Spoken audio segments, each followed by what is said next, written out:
여러분은 지금 고현준의 뉴스 브리핑과 함께하고 계십니다.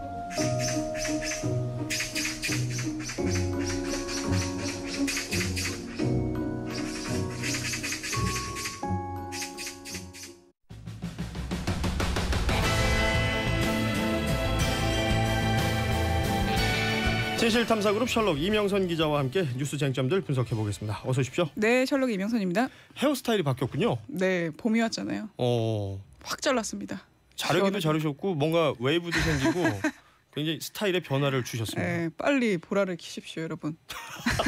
궁금하시죠? 이제는 보이는 라디오를 이제 유도하는 이명선 네. 기자와 뉴스들 살펴보죠. 첫 번째 뉴스입니다. 전두환 씨가 광주에 가는 건 퇴임하고 31년 만에 처음입니다. 5.18 민주화 운동 관련해서 명예훼손을 한 혐의로 기소가 됐는데 치매다, 건강이 안 좋다 등등을 이유로 재판에 나가는 걸 계속 미루다가 판사가 강제로 부르려고 하니까 나가기로 한 겁니다. 자, 오늘 오후 2시 반 광주지법 201호에서 전두환 씨의 재판이 열리게 됩니다. 그러니까 법정에 출석하는 게 23년 만이죠? 네, 23년 전 얘기부터 해볼까요? 96년이었습니다. 저도 네. 기억이 나는데 그때 내란죄를 포함해서 13개 혐의로 기소돼서 1심에서 무기징역 그리고 추징금 2,205억 원 확정돼서 구속 2년 됐었는데 특별 사면 됐었죠. 그렇죠. 그래서 오늘 다시 법정에 서는 건데요. 문제가 되는 건 2017년에 출간됐던 회고록이었습니다. 네. 그때 5.18 민주화운동 때 헬기로 총 쐈다 이렇게 사실을 증언했던 고 조비오 신부에게 거짓말쟁이다 이렇게 주장을 했었죠. 그래서 그렇죠. 불구속 기소가 됐었는데요.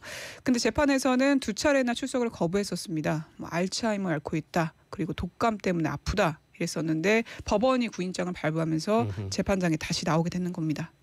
그러니까 사자 명예훼손입니다. 돌아가신 분의 명예를 훼손했다라고 해서 지금 재판정에 서게 되는 것인데, 그러니까 전두환 씨라고 하면 여러 가지 이야기들이 있죠. 지금 말씀하신 대로 96년도에 법정에 섰을 때는 당시 기결수 신분이었기 때문에 푸른색 수의를 입고 네. 노태우 씨하고 같이 이렇게 서 있는 모습 우리가 많이 기억을 하고 있는데, 또 하나 떠오르는 게 지금 골목성명이라는 게 있었죠.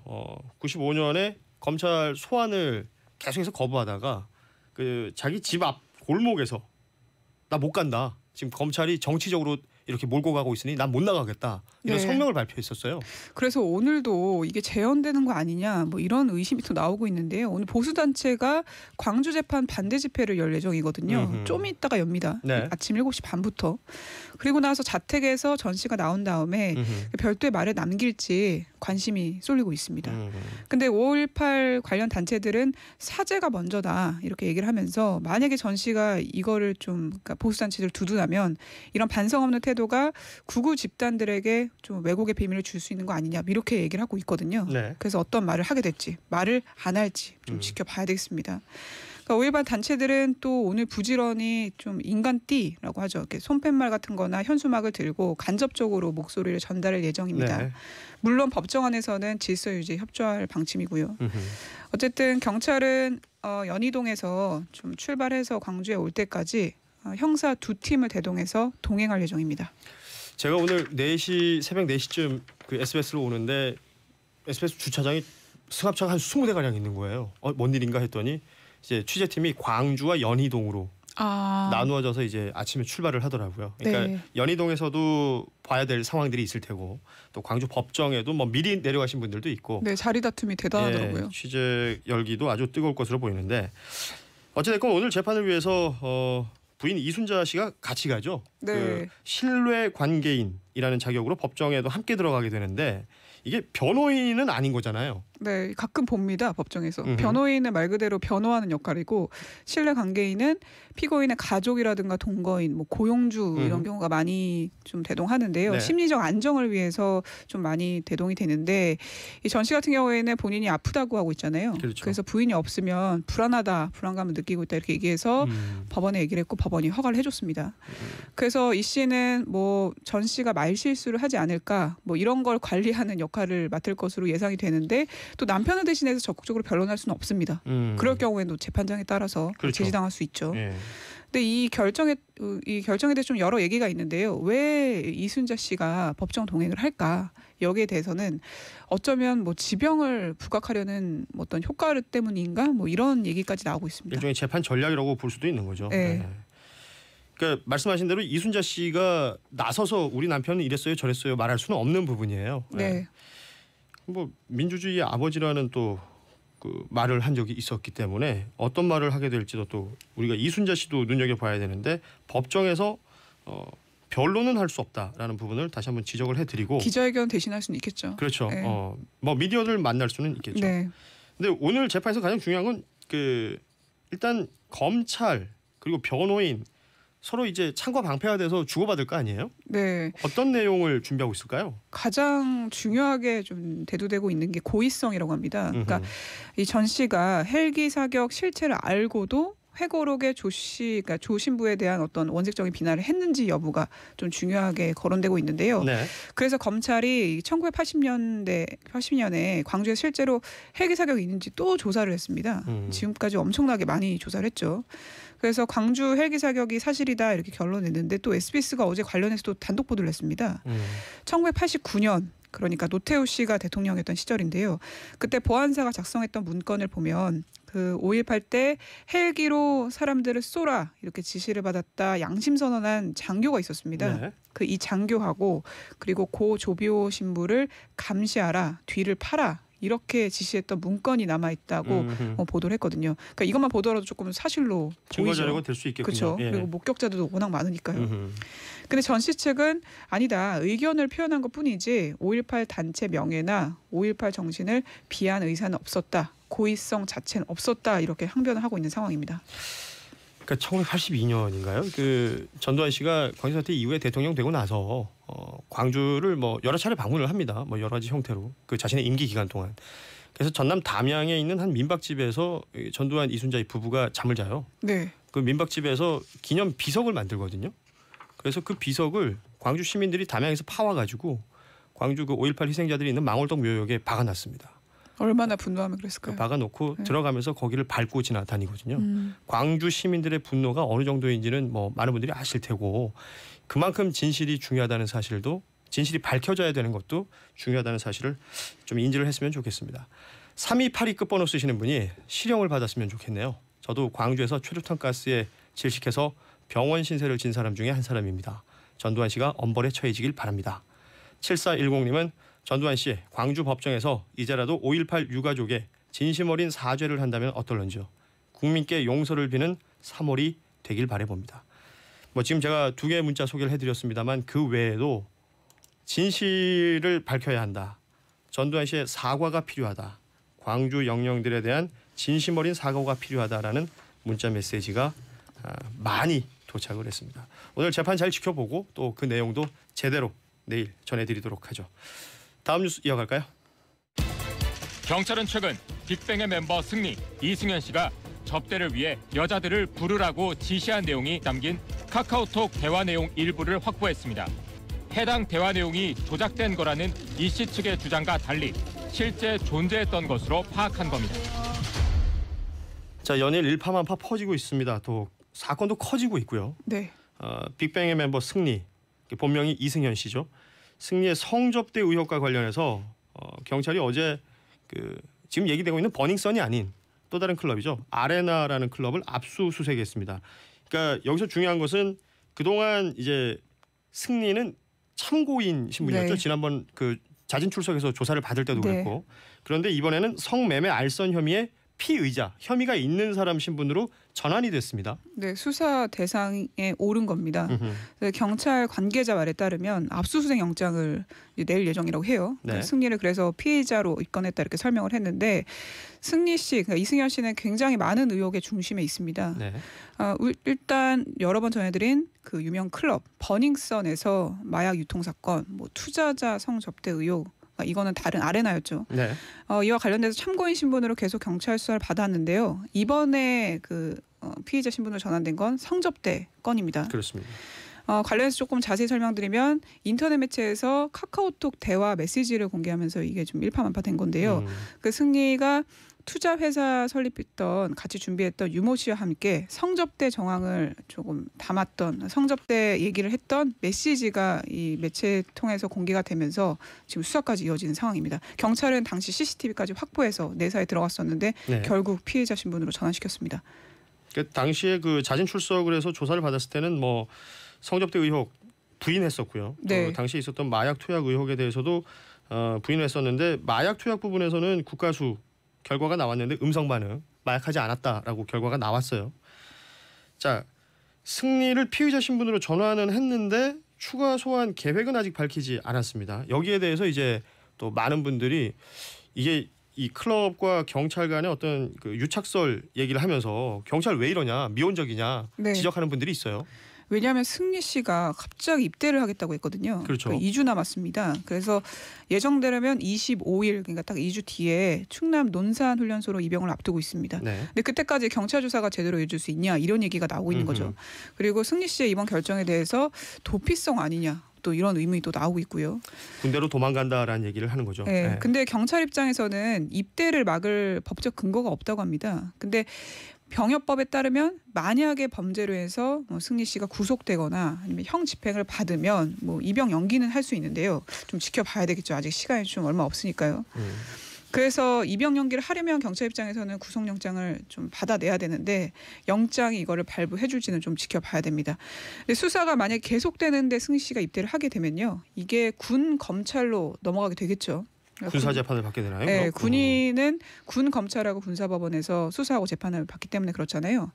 근데 어쨌든 그래도 경찰은 군 검찰하고 공조수사 가능성을 지금 내친 상황이어서 만약에 뭐 군에 들어가더라도 출석 요청서가 군으로 도착하게 되면 외출을 통해서 조사받을 수 있게 하겠다 군 관계자가 말했습니다. 그렇습니다.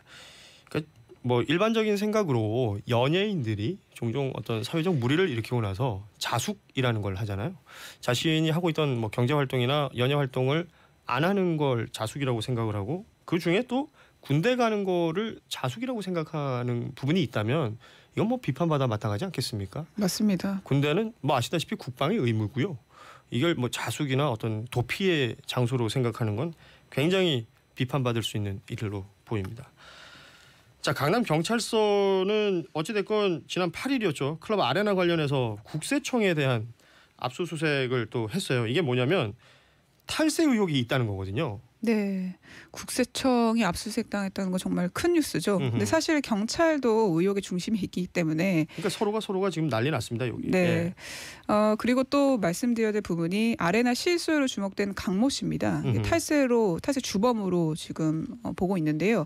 이 규모가 150억 원대입니다. 네. 강 씨는 강남권 유흥업소 10여 곳을 운영하면서 큰 손으로 알려져 있습니다. 근데 서류상으로는 아레나 경영권자가 아니어서 자기가 실소유자라는 걸 부인하고 있는데 네. 이게 참 겹치는 부분이 많은 게 그 예전에 위디스크 양진호 씨도 마찬가지였거든요. 그렇죠. 네. 서류상으로는 그 회사와 상관이 없는 사람처럼 보일 수도 있죠. 네. 예. 근데 경찰은 강 씨하고 명의 사장, 바지 사장이죠.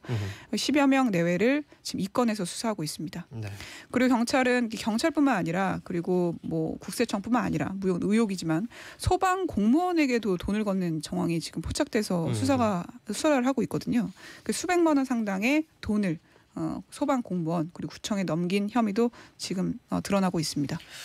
자, 이게 뭐 클럽이라는 곳을 영업을 하려면 구청의 위생 그 검사를 받아야 되는 것이고 또 소방서의 어떤 소방 검사를 받아야 되는 것인데 이런 모든 곳에 소위 말하는 뭐 뇌물을 먹였다 아니면 뭔가 관리를 했다 이런 정황이나 의혹들이 계속해서 나오고 있는 것이니까요. 네. 버닝썬이라는 클럽이요. 작년 2월에 문을 열었어요. 그리고 5주 만에 제가 매출액 보니까 5주 만에 18억을 벌었더라고요. 18억 중에 12억 정도가 카드 매출이고 5억 몇 천만 원이 현금 매출인데 그 장부에 보면 이 현금 매출을 어떻게 하면 뭐 자기들끼리는 절세할 수 있는지라고 적어놨는데 이게 탈세죠. 그렇죠. 현금 매출을 허위로 신고해가지고 세금을 내게 되면 원래는 뭐 7천만 원, 8천만 원 내야 되는 세금의 10분의 1 정도로 줄더라고요. 이런 정황들이 쭉 있으니까 앞서 말씀하신 것처럼 클럽 아레나 같은 경우는 150억 매출이에요. 여기에 세금을 얼마나 제대로 살펴봐야겠죠. 네, 예. 이 두 곳뿐만 아니라 다른 곳도 이런 유사 사례가 있을 것 같습니다. 그렇습니다. 이번 기회에 뭐 잘못된 게 있다면 제대로 다 짚고 넘어갔으면 좋겠군요. 자, 그리고 빅뱅 승리가 성매매 알선한 혐의를 받는 피의자 신분이 됐다는 소식 그리고 클럽 아레나의 탈세 의혹까지 짚어봤고요. 다음 뉴스 이어가죠.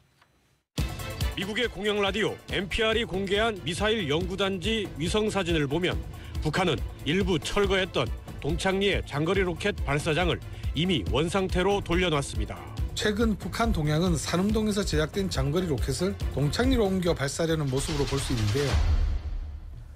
자, 동창리, 북한 동창리 이야기가 계속해서 나오고 있습니다. 그러니까 뭐 여기저기서 지금 분석을 하고 있는데 미사일이나 로켓 발사를 준비하는 듯한 움직임이 있다라는 보도들이 외신을 통해서 계속 들어오고 있어요. 네, 이 미국 공영방송 NPR이 이번에 또 보도를 했는데 시설 옆에 뭐 차량과 트럭들이 주차돼 있다. 2대 크레인이 서 있는 철로에 열차가 정차돼 있다. 이렇게 얘기를 했는데 그 장소가 북한 산음동입니다. 관련해서 미국 국무부가 공식적인 반응은 안 내놨어요. 네. 근데 트럼프 대통령이 계속 실망이다. 이런 얘기를 계속 꺼내고 있습니다. 김정은 위원장은 그 북미 회담 결렬 이후에 경제 발전을 강조하면서 이 동창리 산음동을 가동시키는 걸로 일종의 좀 이중 전략 이런 걸 세우는 것 같다. 이런 풀이가 또 나오고 있는 상황인데요. 근데 관련해서 그 볼턴과 관련한 어떤 기사가 나왔습니다. 네. 현지 뉴스 인터뷰 기사인데 오늘 한국 카운터 파트랑 논의할 예정이다 밝히면서 그 카운터 파트가 정의원 국가안보 실장으로 지금 예상되는 상황입니다. 네. 오늘 저녁에 전화 통화를 할 것으로 관측이 되고 있고요.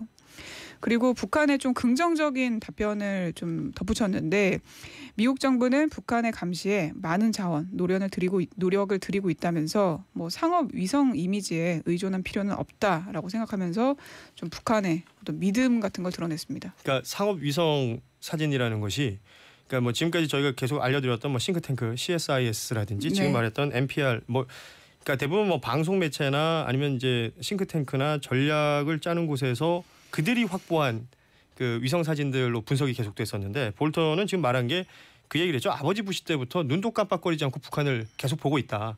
우리가 그 내용을 다 알고 있다라는 식의 얘기를 하면서 이 부분에 대해서 그 언론이나 뭐 여러 곳에서 얘기하고 있는 아주 심각성에 대해서는 약간 경계하는 듯한 맞습니다. 말을 내놓은 것입니다. 자, 그리고 그 북한 김정은 위원장 소식 하나 더 보면 그 북미 정상회담을 하고 나서 그 북한에서 첫 행보를 했는데 이게 김책공업종합대학에서 모습을 보였는데 투표하는 모습이었어요. 네, 어제가 북한 최고인민회 대의원 선거일이거든요. 이게 뭐 일종의 우리나라로 치면 국회의원 선거 같은 건데 덧붙여 말씀드리면 비밀 투표는 아닙니다. 네. 북한의 뭐 선거구에 단독 후보만 나올 수 있다고 해요. 찬성자는 투표용지를 투표함에 그대로 넣으면 되고 반대자는 뒷면에 후보 이름을 가로줄로 긋고 넣어야 되기 때문에 사실상 뭐 공개 투표라고 볼 수가 없죠. 그렇죠. 근데 어쨌든 어제 이게 있었는데요. 두 번째 대의원 선거가 열린 거라 볼 수 있습니다. 김정은 위원장이 집권한 이후에. 네. 근데 거기서 홍서연 현직 김책공대 총장을 뽑은 겁니다. 김책공업종합대학은 북한에서 이공계 최고 대학이라고 그렇죠. 볼 수 있습니다. 과학기술 쪽에서는 최고 대학이죠. 네, 그러면서 이제 홍서연 총장에게 한 말이 과학교육 그리고 경제 활성화에 어떤 돌파구를 마련해라 이렇게 얘기를 한 것에 대해서 뭐 경제 발전에 총력을 집중하겠다 이런 의지를 김 위원장이 내보인 것이다 이런 분석이 나오고 있습니다. 네, 뉴스는 이렇게 마무리하도록 하고 있고요. 오늘 문자 메시지로 우리 임영선 기자 헤어스타일 잘 어울린다, 봄이다, 여자하다, 뭐 아주 대단한 문자 메시지가 많이 왔군요. 헤어스타일 변화에 많은 분들이 지금 이런 반응을 보이고 있습니다. 네, 근데 제 주변은 피광 통키 같다 그렇게 얘기를 하고 있습니다. 네, 지금까지 진실탐사그룹 셜록 임영선 기자였습니다. 고맙습니다. 네, 감사합니다.